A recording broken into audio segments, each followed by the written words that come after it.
What we believe in is that every so-called real man has money, status, power, looks, etc. And this is the core reason, very often described as the most logical, for us men to chase those features. And we do. We chase those features as we believe that having them will finally make us the real man. Well, nothing could be more wrong. And here's why.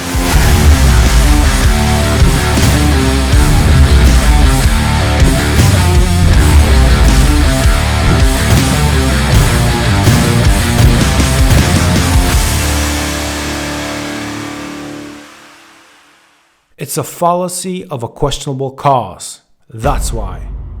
To get familiar with it, let's take a look at one of those fallacies, which is often referred as correlation is not causation. According to Wikipedia, quote, "The phrase correlation does not imply causation refers to the inability to legitimately deduce a cause and effect relationship between two events or variables solely on the basis of an observed association or correlation between them. The idea that correlation implies causation is an example of a questionable cause logical fallacy, in which two events occurring together are taken to have established a cause and effect relationship."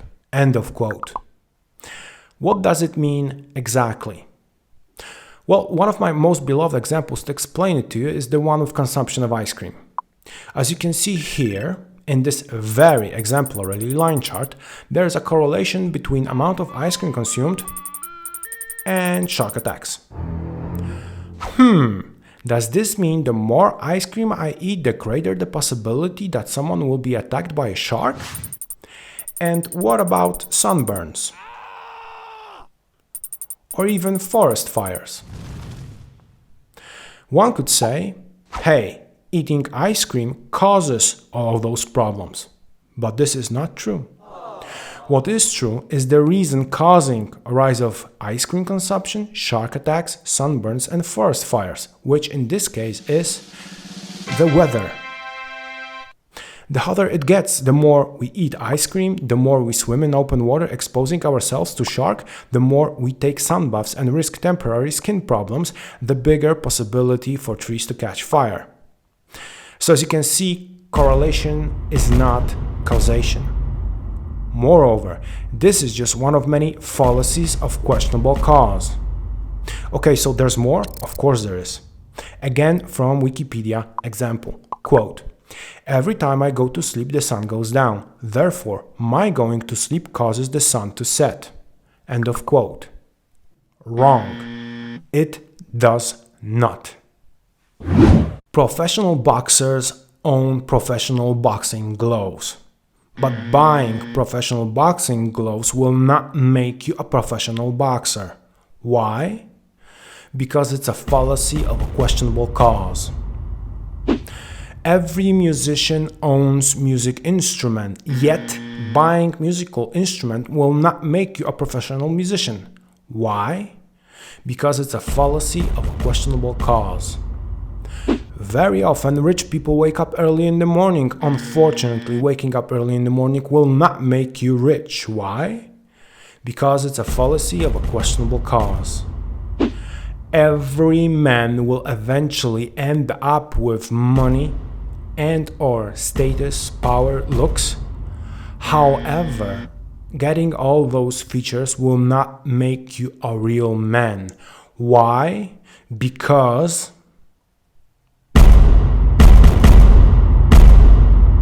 stop chasing. Okay, so let's assume that you walk to a rock club and on stage you see a guy. Long hair, old jeans, leather accessories, talking something enthusiastically to the audience while carrying a guitar. What do you think? Is he a musician or not? Well, I would simply assume, based on given evidence, that he indeed is a rocker and plays guitar that he carries with his band. But at the same time, I could be wrong. What if this guy was actually some random dude who lost a bet to his friends? And now he has to pretend that he's a rock star for 60 seconds.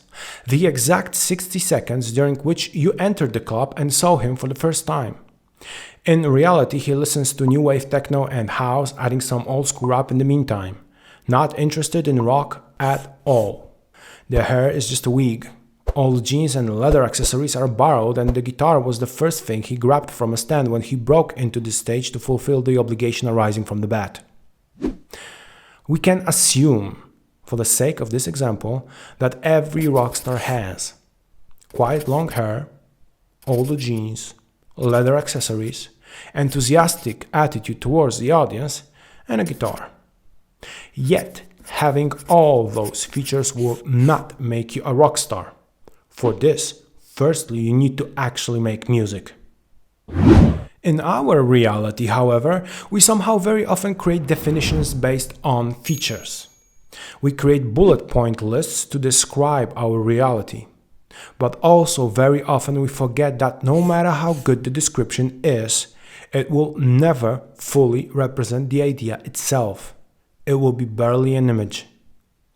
Hence, every real man will have those features, but getting those features will not make you a real man. It's a fallacy of a questionable cause. We need to distinguish between features and real reasons, causes of why somebody would become a man in the first place. Because only looking at it from this point of view will make us realize that for a true man, all those features like money, status, power, looks are results of manhood, not its cause. Of course, there are plenty of men who have been chasing those checklists for quite some time already. Internet is full of such gurus that chase the money, status, power, looks, whatsoever, and now are telling young boys what to do to get the same. And they got lost in the chase so badly that they even forgot why they started. They are so convinced that they are true that they don't even realize they are fake. System is happy as the best slave is the one who doesn't even realize that is a slave indeed. We live in the era of posers. It's not about what you actually bring to the table, but rather how you present yourself to the others. Unfortunately, behind this image, very often there is nothing more than just a void of emptiness. We live in a world of lies. And this is exactly what we confuse masculinity with. We confuse it with a checklist, with a ridiculous promise that when finally fulfilling its all tasks, we will magically become a real man. And the world has a list prepared for everything. Real men should do, real men should have, a real man is this, a real man is that, a real man would look like a real man, behave like a real man, don't cry, obey. And we are constantly searching to get the answers. How to earn more money? What is the best strategy to advance in hierarchy? How to be more confident? How should I look? What should I wear? Always in search. Always in chase. Just as if you really believed that you can find a recipe for manhood. And just when you're starting to doubt this absurd race, it turns out that there's something you haven't heard of yet. Hence you need to check it out, right? The system will do absolutely anything so that you don't lose your focus from the list. Just so you don't fall out from the loop. Money, of course. Status, most definitely. Power, you betcha. Looks, that's obvious. But then, women, cars, houses, possessions, experiences, influence. And then what? More money, higher status, bigger power, better looks, more sophisticated women, much more luxury cars, more expensive houses, more possessions, more experiences, more influence, more of everything. We end up chasing those features like we were hamsters in the wheels, not even realizing the obvious truth. It's all bullshit. So my question to you is this. Have you ever lost yourself in this race loop towards nothingness? Yes? No? And what did you learn? What do we confuse manhood with? We confuse manhood with a list of features. Why? Because it's a fallacy of questionable cause. Very often we ask ourselves questions, what is manhood? What it takes to be a man? Am I a man? But to answer the question what is manhood, we have to first answer the question what manhood is not. And it's most definitely not a list of features to be chased by us. You're not your job. You're not how much money you have in the bank. You're not the car you drive. You're not the contents of your wallet. Not your fucking khakis.